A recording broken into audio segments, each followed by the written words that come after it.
یہ سلیمان علیہ السلام تھے۔ اللہ تعالیٰ نے آپ کو فیصلہ کرنے کی زبردست صلاحیت عطا فرمائی تھی۔ سورۃ الانبیاء آیت 87 میں ہے۔ اور داؤد اور سلیمان کو یاد کیجئے جبکہ وہ کھیت کے معاملے میں فیصلہ کر رہے تھے کہ کچھ لوگوں کی بکریاں اس میں چر چگ گئی تھیں اور ان کے فیصلے میں ہم موجود تھے۔ ہوا یہ کہ دو آدمی ہمسائے تھے، ان میں جھگڑا ہو گیا۔ ان میں سے ایک کے پاس کھیت تھا، اس میں اس نے فصل بو رکھی تھی، دوسرے کے پاس کچھ بکریاں تھیں۔ بکریوں کا چرواہا رات کے وقت دیوار والے دروازے کو بند کر دیتا تھا تاکہ بکریاں نکل کر فصل کو نقصان نہ پہنچائیں۔ ایک دن وہ دروازہ بند کرنا بھول گیا، بکریاں کھیت میں آ کر چرنے لگیں، فصل خراب ہو گئی۔ دونوں داؤد علیہ السلام کے پاس آئے، اپنا مقدمہ پیش کیا۔ داؤد علیہ السلام قاضی بھی تھے۔ اس وقت سلیمان علیہ السلام کہیں گئے ہوئے تھے۔ داؤد علیہ السلام مقدمہ سن کر کہنے لگے، یہ بکریوں والے کی سستی کا نتیجہ ہے، اس کا حل یہی ہے کہ وہ تیری بکریاں اپنی تحویل میں لے لے۔ دونوں فریق باہر نکلے تو سلیمان علیہ السلام سے ملاقات ہوئی۔ انہوں نے تفصیل سن کر فرمایا، میرے ساتھ آؤ۔ وہ انہیں داؤد علیہ السلام کے پاس لے آئے اور بولے، اس مقدمے کا اس سے بہتر فیصلہ یہ ہے کہ یہ بکریاں زمین والے کو دے دیں اور زمین بکریوں والے کو۔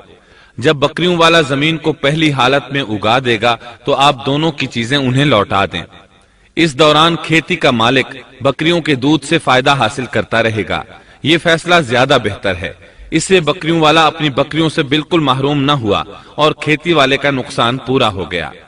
یہ فیصلہ آپ کو اللہ تعالیٰ نے سمجھایا تھا۔ اللہ تعالیٰ سورۃ الانبیاء آیت 89 میں فرماتے ہیں، ہم نے اس کا صحیح فیصلہ سلیمان کو سمجھا دیا، ہاں ہر ایک کو ہم نے علم و حکمت سے نوازا تھا۔ بخاری اور مسلم میں ایک حدیث ہے، اس میں اسی قسم کا ایک واقعہ بیان ہوا ہے کہ دو عورتیں اپنا مقدمہ داؤد علیہ السلام کے پاس لائیں۔ دونوں کو اللہ نے ایک ایک بچہ دے رکھا تھا۔ ایک بھیڑیے نے حملہ کر کے بڑی عمر والی کا بچہ چیر پھاڑ ڈالا۔ عورت چالاک تھی، اس نے چھوٹی عمر والی کا بچہ چھین لیا کہ یہ میرا بچہ ہے۔ داؤد علیہ السلام نے دیکھا بچہ بڑی عورت کے پاس ہے تو اس کے حق میں فیصلہ دے دیا۔ سلیمان علیہ السلام نے داؤد علیہ السلام سے اجازت چاہتے ہوئے کہا، کیا میں اس مقدمے کا فیصلہ کر سکتا ہوں؟ انہوں نے اجازت دے دی۔ سلیمان علیہ السلام نے عورت سے کہا، بچہ مجھے دے دو۔ بچہ ہاتھ میں لے کر انہوں نے تلوار نکالی اور دونوں عورتوں سے فرمایا، میں اس کے 2 ٹکڑے کر کے تم دونوں میں برابر برابر تقسیم کرنے لگا ہوں۔ یہ سن کر بڑی عورت بولی کہ ٹھیک ہے، جبکہ چھوٹی عورت مامتا کی وجہ سے چلا اٹھی کہ آپ اسے زندہ رہنے دیں اور اسے دے دیں۔ یہ سنتے ہی سلیمان علیہ السلام بول اٹھے، تو ہی اس کی ماں ہے، جس سے اپنے بچے کے ٹکڑے دیکھنا برداشت نہ ہو سکا، پھر بچہ اسے دے دیا۔ سلیمان علیہ السلام کا ایک تیسرا واقعہ قرآن میں یوں ہے، سورۃ النمل آیت 17 اور 18 میں ہے، اور سلیمان کے سامنے ان کے تمام لشکر جنات، انسان اور پرندوں میں سے جمع کیے گئے، ہر قسم الگ الگ کھڑی کر دی گئی۔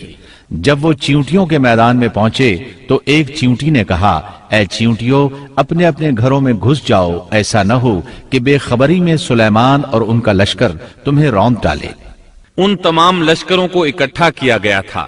اللہ تعالیٰ نے چیونٹی کی یہ بات سلیمان علیہ السلام کو سنوا دی۔